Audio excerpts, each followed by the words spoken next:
சற்று முன் கிடைக்கப்பெற்ற மிக முக்கியமான செய்தி ஒன்று வெளியாகி உள்ளது. ஸ்டாலினுக்கு வந்த சிக்கல், தற்பொழுது என்ன செய்வதென்று தெரியாமல் அதிர்ச்சி அடைந்துள்ளார்.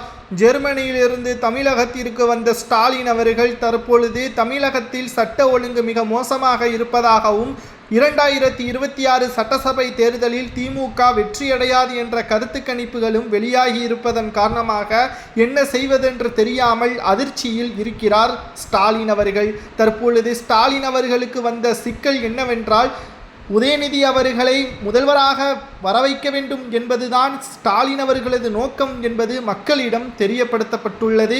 இன்பநிதிக்கும் தற்பொழுது ரெட் ஜெயின்ஸ் நிறுவனத்தின் சிஇஓவாக பொறுப்பேற்கக்கூடிய அதிகாரப்பூர்வமான அறிவிப்பையும் வெளியிடப்பட்டு, கிட்டத்தட்ட ஒட்டுமொத்த கோபாலபுர குடும்பம் மட்டும்தான் தமிழகத்தில் மன்னராட்சி போல் செயல்படுவதற்கு ஆசைப்படுவதாகவும் எடப்பாடி பழனிசாமி அவர்கள் பிரச்சாரங்களில் தெரிவித்து வருகிறார். மேலும் 4 முறை வெளிநாடு பயணம், ஆனால் வெள்ளை அறிக்கையை கேட்டால் ஸ்டாலினால் வெளியிட முடியவில்லை என்றும், வெளிநாட்டு பயணத்தின் பொழுது குடும்பத்துடன் எதற்காக செல்கிறார்? மனைவியை அழைத்து செல்வது சரிதான், ஆனால் மருமகன் உள்ளிட்ட பலரையும் அழைத்து செல்வதற்கு காரணம் என்ன என்பதையும் எடப்பாடி பழனிசாமி அவர்கள் பிரச்சாரத்தின் பொழுது கேட்கக்கூடிய ஒவ்வொரு கேள்விகளும் ஸ்டாலினால் பதில் கூற முடியாத நிலைமையும் உருவாகி இருக்கிறது.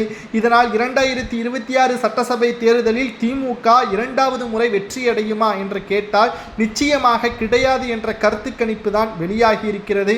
இதுதான் ஸ்டாலினுக்கு வந்த மிகப்பெரிய ஒரு சிக்கலாகவும் பார்க்கப்படுகிறது. 2026 சட்டசபை தேர்தலில் அதிமுக தற்பொழுது உட்கட்சி மோதல் பிரச்சனைகள் இருக்கிறது, பிறகு எப்படி வெற்றியடையும் என்ற கேள்வியும் உங்களுக்கு எழலாம். அது பிரச்சனையே கிடையாது. கடைசி நேரத்தில் அதிமுக ஒன்றாக இணையும், வலுவான கூட்டணியையும் அமைக்கும் என்ற தகவலும் நமக்கு கிடைக்கப்பெற்றுள்ளது.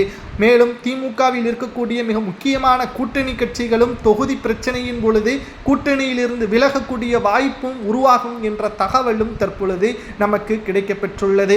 இதனால் தான் ஸ்டாலின் அவர்கள் வருத்தத்தில் இருப்பதாகவும், தற்பொழுது வெளிநாடு பயணத்திற்கு வெற்றிகரமாக முடிந்தது என்று அவர் நினைத்து கொண்டிருந்தாலும், தமிழகத்தில் வந்த பிறகு அனைத்து பிரச்சனைகளும் அவருக்கு மிக மோசமான நிலைமையையும் சோகத்தையும் ஏற்படுத்தியுள்ளது.